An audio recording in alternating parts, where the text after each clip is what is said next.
I have no intention of dealing with your parents. If you don't like it, we can get a divorce. That's how my husband threatened me. Are you sure about that?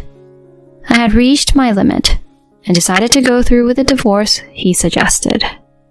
A few days later, my ex-husband came to me, crying and begging on his knees. I was wrong. Please, forgive me. My name is Sally, a 27-year-old office worker. I had been married to David for a year. We met back in college. I was a freshman then, excited about the new campus life. At a club recruitment event, David approached me. He was 2 years older than me and was in the tennis club. I wasn't very athletic, but he explained that he joined as a beginner and was having fun. And the club had a system where everyone practiced and played matches at their own level. My friend was also interested, so we both decided to join the tennis club. I was nervous until the actual practice started, but he remembered me and taught me kindly. The experienced players would practice with each other, and the club had a great atmosphere where no one was left out. The seniors were always eager to teach the beginners, and everyone was so nice, which made the drinking parties fun too. During my enjoyable college life, he confessed to me around the time he graduated. I've always liked you. I'm going to be working soon, and we won't be able to see each other. I wanted to tell you my feelings before it's too late. Will you go out with me? I had actually liked him too, but thought he saw me just as a junior and had given up on the idea. So, when he confessed, I was thrilled. Of course, I said yes, and we started dating. Since I was still a student and he was working, we mostly met on weekends. But we had a great time. He was mature, leading the way and taking me to various date spots. He often paid for our dates, saying I was still a student, which I thought was very manly. When I was job hunting, he gave me advice, which really helped me prepare. Later, I graduated and got a job. Congratulations, Sally. Thank you. It's all thanks to you, David. No, it's because you worked hard. Then he suggested, Now that we're both working, how about we live together? You mean move in together? Yeah. I thought it was better for you to focus on studies while in school. That might be a good idea. I was happy he suggested moving in together. We decided to inform our parents about it. Thank you for thinking to meet my parents. It's fine. It would be shocking if your parents just popped in and found out we were living together. Plus, it doesn't leave a good impression if I don't meet them first. Oh, David.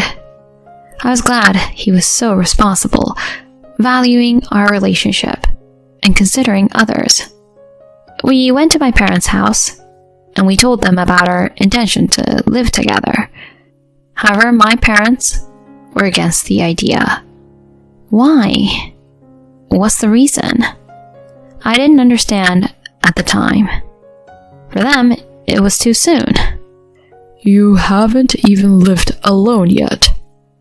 And you're about to start working, which means you don't know the hardships of being an employee.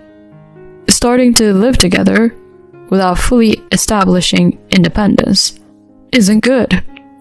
First, get used to the job. Then, experience living alone. Only after you can live by yourself should you consider living with a partner. That's the right order, in my opinion. But both of us were shocked at their opposition. We were even looking at apartments together. Can't you really make an exception? I'm sorry. It's not that we don't trust you. It's just our opinion as parents, a rule and mindset of our household. I don't plan to bend it. So, if you want to live together, please, wait a bit longer. Mom and Dad, you're being too rigid. There are so many couples younger than me who are living together. And what if you end up getting pregnant? It's dangerous to act without considering the risks, getting carried away by the fun parts. We want you to have a solid foundation to handle any situation. You might be angry with us now, but please, understand. He wouldn't budge. So David and I had no choice but to give up on moving in together. I had to apologize and send him home. I apologized again via text, and he seemed pretty shocked. I was very upset with my parents. Why did they oppose it so much? I'm 22 years old. I can be independent. But my parents wouldn't listen to my words. They dismissed me like a child, throwing a tantrum. There's a big difference between saying you can be independent and actually being independent. Once you start working, you'll see things differently. You're still young. Don't rush. Take it step by step. I felt so rebellious against my parents, who wouldn't understand my feelings.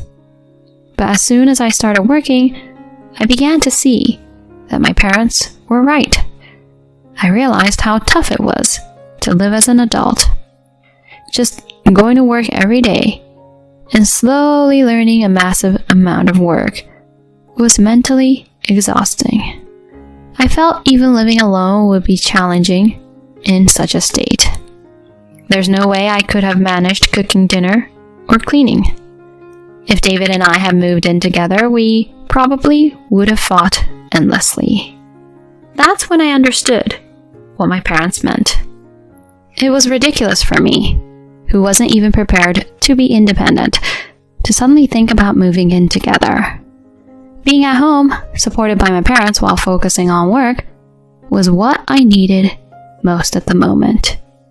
I dedicated myself to my job, wanting to gain the confidence to live on my own and prove it to my parents. Slowly, I became accustomed to work and started to see what it meant to live as a working adult, a corporate employee. After working for over half a year and saving up enough money, I was ready for living alone. On weekends, I learned cooking from my mom and made lunch boxes on days I could. Seeing this, my parents must have felt I was ready. They finally agreed to me living alone. So I started living alone in an apartment near my company. I managed to cook every day, and even with some overtime, I could still focus on my work. Before I knew it, I was the top performer among my peers and got an early raise. This boosted my confidence. Unlike my student days, I naturally developed a more mature way of thinking, and I could feel the change of myself, even when I was with David. We continued dating smoothly, visiting each other's places while living separately. He would often ask, "Isn't it about time we started living together?" But I felt it wasn't time yet. I think I need to experience living alone a bit more. I want to make sure I can manage life on my own, even when work gets busier. I see.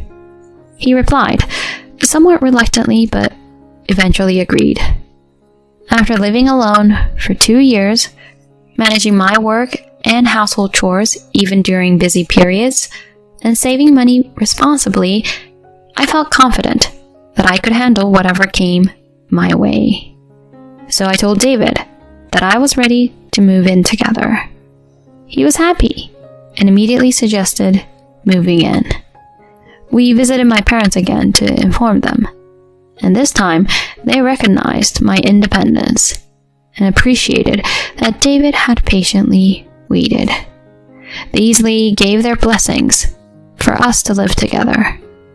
Next, we talked with David's parents, who were kind and said, "If that's what you both want, we have no objections." With their approval, we finally got the green light to live together. We excitedly searched for an apartment and signed a lease for a place that fit all our criteria. Choosing the kitchenware, furniture, and appliances together was a lot of fun. My income had increased significantly, and I had much more peace of mind than when I first started working. I'm glad we decided to move in together at this time.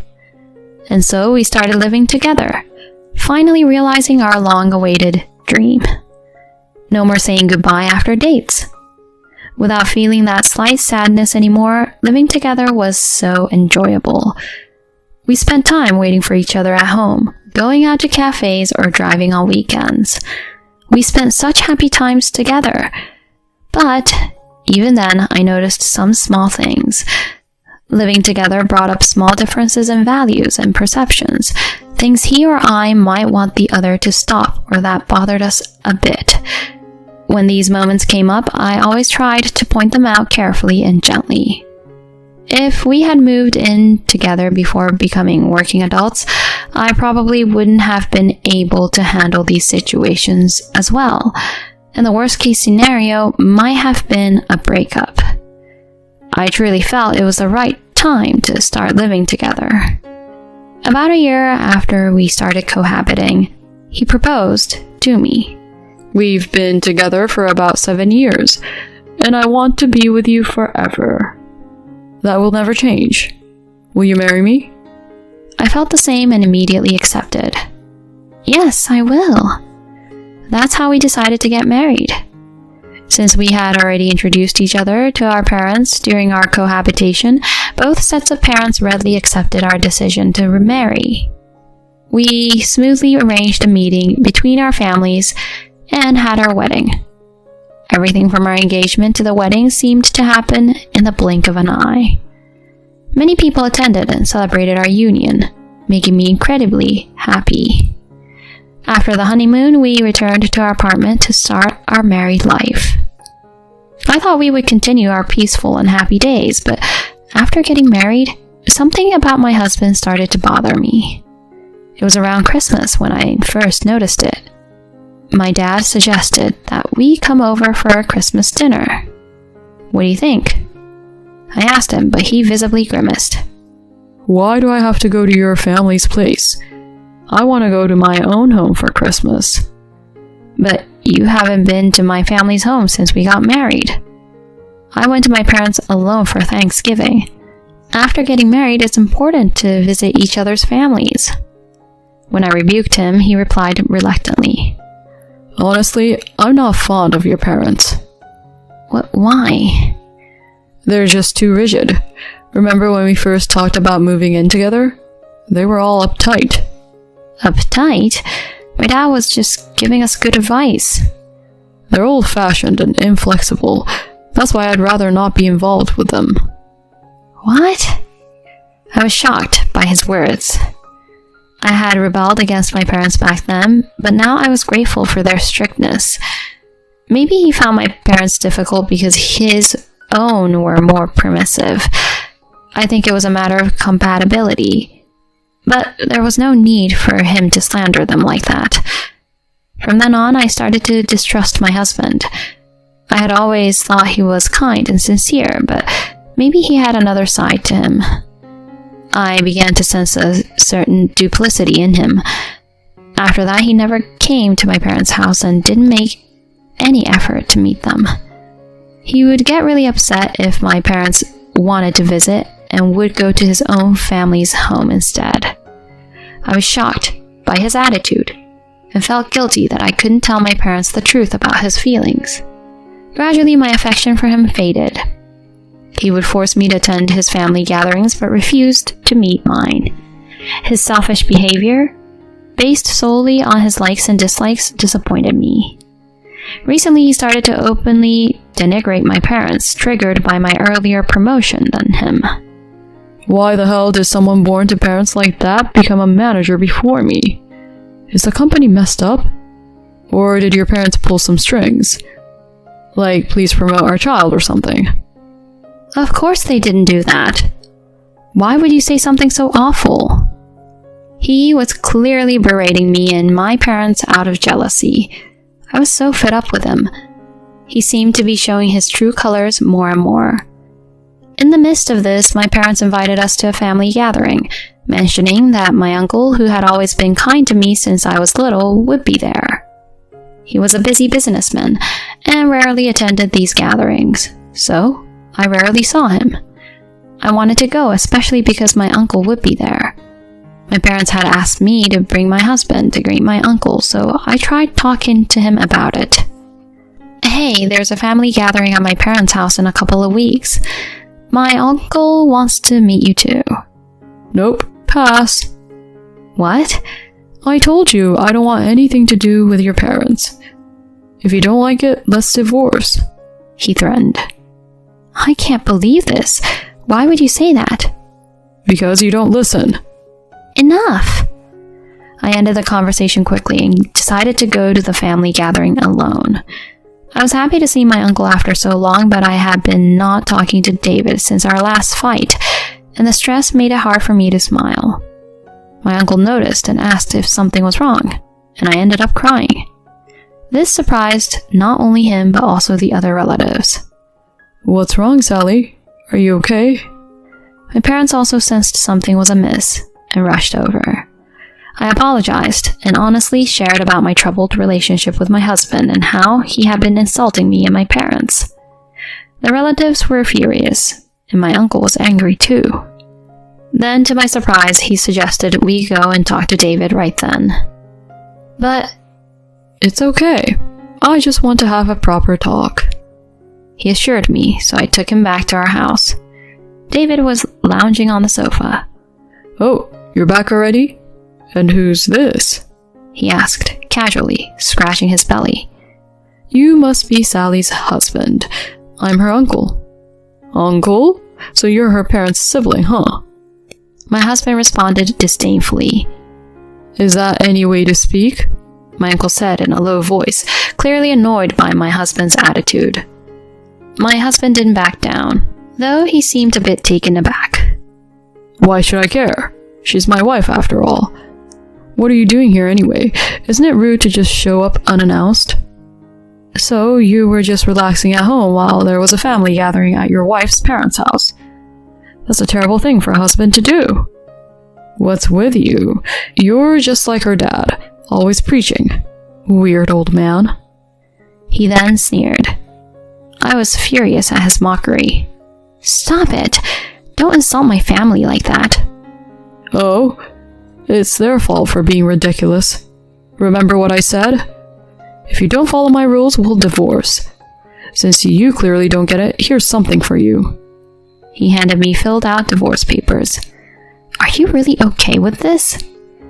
I was at my breaking point. I decided to go through with the divorce.